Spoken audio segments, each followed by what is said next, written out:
अस्सलाम वालेकुम students, this is जमानुल्लाह। आप देख रहे हैं जमान अकेडमी। आज हम क्लास फर्स्ट ईयर से चैप्टर नंबर 13 का एक और टॉपिक करने जा रहे हैं, जिसका नाम है सेल मीडिएट इम्यूनिटी।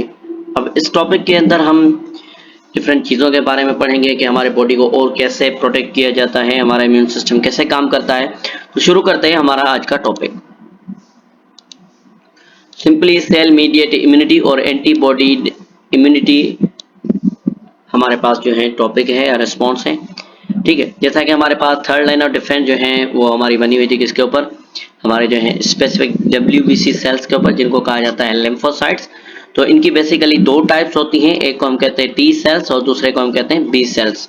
ठीक है, ये दोनों मार्फोलॉजिकली तो एक दूसरे से अलग करना थोड़ा मुश्किल है इनका, लेकिन ये एक दूसरे से डिफर करते हैं इनकी केमिकली कंपोजिशन की बुनियाद पे और इनके फंक्शन की बुनियाद पे।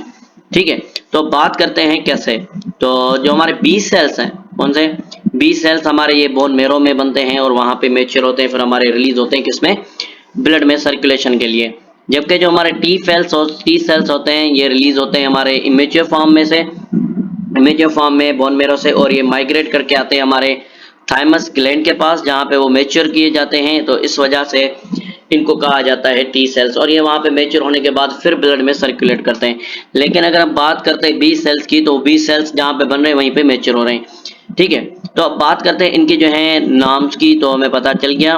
ठीक है, तो इनको डिस्कवर किया गया था हमारे बी सेल्स को एक ग्लैंडुलर सैक ओपनिंग में, जिसको कहा जाता है बुर्सा ऑफ फाइब्रेसिस, तो फेब्रेसिस, बुर्जा ऑफ फेब्रेसिस। तो इसकी वजह से जो है इसका नाम ऐसे रखा गया है। ठीक है, कहाँ से, जो क्लोका होता है चिकन का। अब क्लोका क्या है, क्लोका एक ऐसी ओपनिंग होती है जहाँ से रिप्रोडक्शन और एक्सक्रीशन दोनों एक साथ, दोनों के लिए एक ही ट्रैक्ट होता है या एक ही ओपनिंग होती है, इसको कहा जाता है। ठीक है, जो थर्ड लाइन जो हमारे पास जो इम्यून सिस्टम की थी, या जिसको हम कह रहे थे एडाप्टिव इम्यून सिस्टम, ये प्रोवाइड करता है हमारे लिए इम्यूनिटी दो तरीकों से। ठीक है, एक को हम कहते हैं सेल मीडिएट इम्यूनिटी और दूसरे को हम कहते हैं antibody mediate humoral immunity through B lymphocytes. अब बात करते हैं पहले सेल मीडिएट इम्यूनिटी की। तो सेल मीडिएट इम्यूनिटी जो है हमारे लिए ये कॉन्सिक्वेंस किसके थ्रू होता है, तो ये होता है टी लिम्फोसाइट्स के थ्रू, जो कोई भी एंटीबॉडीज वगैरह सीक्रेट नहीं करते। ठीक है, तो इनका जो पर्टिकुलर इंपॉर्टेंट है किस चीज के लिए हमारे पास होते हैं, वायरस के लिए या पैथोजन वगैरह के लिए, जो हमारे सेल्स के साथ मिलकर हाइड हो जाते हैं। जैसे कि हमारे जो है कैंसर के सेल्स हैं, ट्यूमर सेल्स जिनको कहा जाता है अर्ली स्टेज वाले, और हमारे फंजाई के कुछ सेल्स, फंजाई। अब हम दूसरी जो बात है हमारे पास, जिसको हम कह रहे हैं एंटीबॉडी मीडिएट इम्यून रिस्पॉन्स, या जिसको हम कह रहे हैं ह्यूमरल इम्यून रिस्पॉन्स इम्यूनिटी, ये हमारे पास जो है एक और ग्रुप है हमारा जिसको हम कहते हैं बी लिम्फोसाइट्स। ठीक है, इनको जो है ह्यूमरल भी कहा जाता है क्योंकि ये एंटीबॉडी सीक्रेट करते हैं हमारे ब्लड स्ट्रीम में। ठीक है, तो बात करते हैं इसकी जो है सेल मीडिएट इम्यूनिटी और एंटीबॉडी मीडिएट इम्यूनिटी। तो इनके बारे में हम इधर जो पढ़ेंगे तो स्ट्रक्चरल और फंक्शनल डिटेल पढ़ेंगे लिम्फोसाइट्स के बारे में। तो लिम्फोसाइट्स हमारे जो है बहुत ही इंपॉर्टेंट ग्रुप है हमारे डब्ल्यूबीसी सेल्स का। ये ओरिजिनेट कहाँ से होते हैं, लिम्फॉइड स्टेम सेल्स से होते हैं। ठीक है, स्टेम सेल सीरीज से होते हैं। ये हमारे जो है 20 से 40% जो हमारा जो व्हाइट ब्लड सेल होता है उनमें से ये सर्कुलेट करते रहते हैं, और ये मेन रोल अदा करते हैं हमारे एडाप्टिव इम्यून सिस्टम में।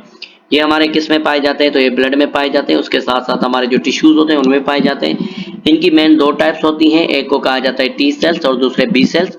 दोनों के पास जो है एंटीजन होती है स्पेसिफिक, और इनका जो स्पेशल रिसेप्टर होता है जिनको टी सेल्स के ऊपर, जिनको कहा जाता है टी सेल रिसेप्टर और बी सेल रिसेप्टर कहा जाता है। तो उनकी जो प्लाज्मा होती है, ठीक है, उनके ऊपर, तो इनकी जो लाइफ स्पेन होती है वो एक वीक से लेकर एक मंथ, कुछ मंथ तक होती है, लेकिन कुछ जो है हमारे पास जो है सालों तक भी रहते हैं। जो हमारे जो ज्यादा टाइम तक रहने वाले जो लिम्फोसाइट्स होते हैं बेसिकली वो होते हैं जो हमारे कंफर्म करते हैं इम्यूनोलॉजिकल मेमोरी, जिनका काम होता है मेमोरी से रिलेटेड अगर आगे कोई इन्फेक्शन वगैरह आए तो उसको मार सके।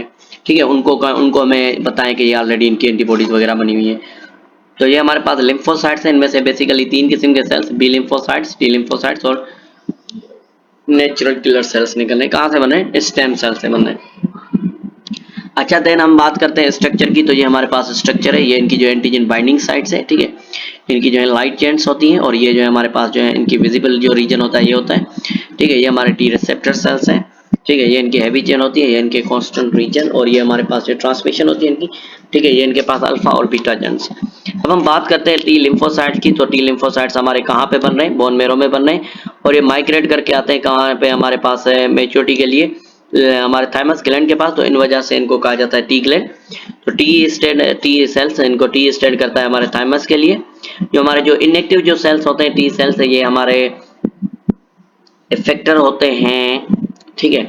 ये हमारे पास इफेक्टर के तौर पे काम करते हैं टी सेल्स के लिए।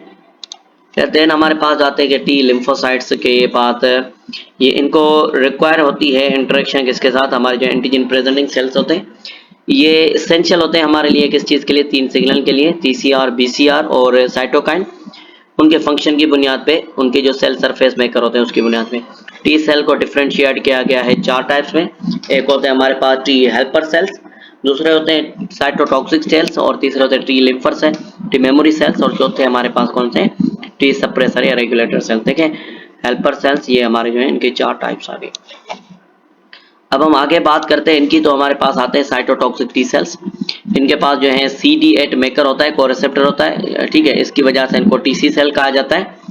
ये क्या करते हैं? ये किल करते हैं हमारे टारगेट सेल्स को, एपोप्टोसिस करवाते हैं। ये बियर करते हैं खास किस्म की एंटीजन, जिसकी वजह से इनको कहा जाता है साइटोटॉक्सिक टी सेल्स।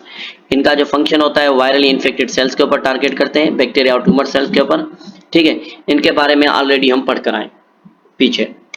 अच्छा, हेल्पर टी सेल्स हमारे जो है इनका नाम सजेस्ट कर रहा है कि क्या होती है? इनके पास एंटीजन प्रेजेंटिंग सेल्स होते हैं, ठीक है। ये इन्वॉल्व होते हैं सिग्नलिंग में। जब हमारे बॉडी के अंदर कोई केमिकल, कोई माइक्रो ऑर्गेनिज्म वगैरह आ जाता है तो ये क्या करते हैं? केमिकल रिलीज करते हैं और जो एक्टिवेट करते हैं हमारे बी सेल्स को। टी सेल्स और दूसरे जो मैक्रोफेजेस होते हैं ये डिस्ट्रॉय करते हैं हमारे कुछ एंटीजन कैरिंग पैथोजेंस को, जो बहुत ही इंपॉर्टेंट रोल अदा करते हैं हमारे किसमें? एडेप्टिव इम्यून रिस्पॉन्स में, ठीक है। तो हमारे जो टी सेल्स होते हैं इनके पास CD4 टाइप जो होते हैं रिसेप्टर होते हैं, कोरिसेप्टर, जो सेल सरफेस मेकर होते हैं हमारे प्लाज्मा मेम्ब्रेन के ऊपर। ये एक्टिवेशन किसके ऊपर होती है? तो टी सेल के ऊपर। फर्दर इनको जो है डिफरेंशिएट किया गया है टाइप्स में कि ये कौन सा केमिकल रिलीज करते हैं उसकी बुनियाद पे। एक होते हैं हमारे पास इंटरल्यूकेंस और जो हमारे एक्टिवेशन के सिग्नल के तौर पे काम करते हैं WBC सेल्स के लिए। दूसरे हमारे पास होते हैं टी सप्रेसर या टी रेगुलेटर सेल्स। ये हमारे जो है इंपॉर्टेंट रोल अदा करते हैं एक्टिविटी किसमें? सप्रेस करते हैं हमारे जो एक्टिवेटेड जो टी सेल्स होते हैं और TSL और B सेल्स, ठीक है। अच्छा, देन ये जो है हमारे पास जो है ये नुकसान पहुंचा सकते हैं हमारे खुद के सेल्स के ऊपर, ठीक है। जिनके पास जो हैं जो हमारे TCA सेल्स होते हैं उनके पास CD4, CD और TCR रिसेप्टर होते हैं उनके बॉडी के सेल के सरफेस के ऊपर। अच्छा, देन हमारे पास ये हमारे जो हैं इनके स्ट्रक्चर हैं, ठीक है। कोई फॉरेन बॉडी आ रही है तो ये क्या कर रहे हैं उसके ऊपर ये हमारे पास मेजर हिस्टोकम्पैटिबिलिटी टू, ठीक है। और ये हमारे टी हेल्पर सेल्स। अच्छा, देन हमारे पास जो आती है बात के टी मेमोरी सेल्स। ये हमारे एक और ग्रुप है टी सेल्स का। इनके पास एंटीजन होती है और ये कैपेबल होते हैं कि हमारे सालों तक जिंदा रह सकते हैं हमारे बॉडी के ऊपर, क्योंकि किसी भी जानदार के जो पैथोजन वगैरह होता है उसको बाहर निकालने में हेल्प आउट करते हैं, ठीक है। अगर कोई भी माइक्रो ऑर्गेनिज्म वही वाला जिसकी ऑलरेडी एंटीजन हमारे बॉडी में आ चुकी थी, अगर वो दोबारा आएगी तो उसको मेन रोल अदा कौन करेगा? हमारे टी मेमोरी सेल्स उसको रिकॉग्नाइज कराने में हमें हेल्प आउट करवाते हैं। अच्छा, उसके अलावा ये जल्दी से डिवाइड होते हैं और इफेक्टर हो जाते हैं हमारे टी सेल्स। ये हमारे पास एक्सट्रीमली इंपॉर्टेंट रोल अदा करते हैं किसमें? री इन्फेक्शन में। और इस प्रोसेस वैक्सीनेशन के लिए हमारे पास जो होता है टी मेमोरी सेल्स हमारे पास प्रेजेंट होते हैं। देन हमारे पास आते हैं बी लिम्फोसाइट्स। तो बी लिम्फोसाइट्स हमारे बनते हैं और मेच्योर होते हैं बोन मेरो में, ठीक है। ये इनके जो इम्पोर्टेंट एस्पेक्ट होता है कि ये एंटीबॉडीज बनाती है, हमारी एंटीबॉडीज होती है हमारे स्पेसिफिक इम्यूनिटी के लिए। बी सेल्स हमारे एक्टिवेशन करते हैं किसके ऊपर? इफेक्टेड सेल्स के, जिनको कहा जाता है प्लाज्मा सेल्स। या तो ये टी सेल डिपेंडेंट मैकेनिज्म के ऊपर होते हैं या तो टी सेल इंडिपेंडेंट के ऊपर होते हैं। ये एक्टिव कब होते हैं? जब TS सेल हमारे जो है डिस्प्ले करता है इनके ऊपर कोई पेप्टिड एंटीजन MHC2 के साथ। तो एक्टिवेटेड जो हमारे TS सेल्स होते हैं रिलीज करते हैं अलर्ट सिग्नल। हमारे जो इनएक्टिव जो B सेल्स होते हैं उनके पास वो साइज ग्रो करते हैं और स्टार्ट कर देते हैं प्रोड्यूस करना और रिलीज करना एंटीबॉडीज, ठीक है।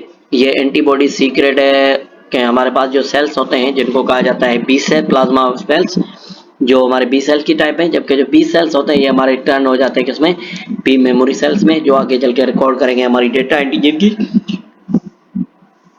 अगर कोई फर्दर में इन्फेक्शन वगैरह आ जाए तो उसके ऊपर कंट्रोल करने में हेल्प आउट करेंगे।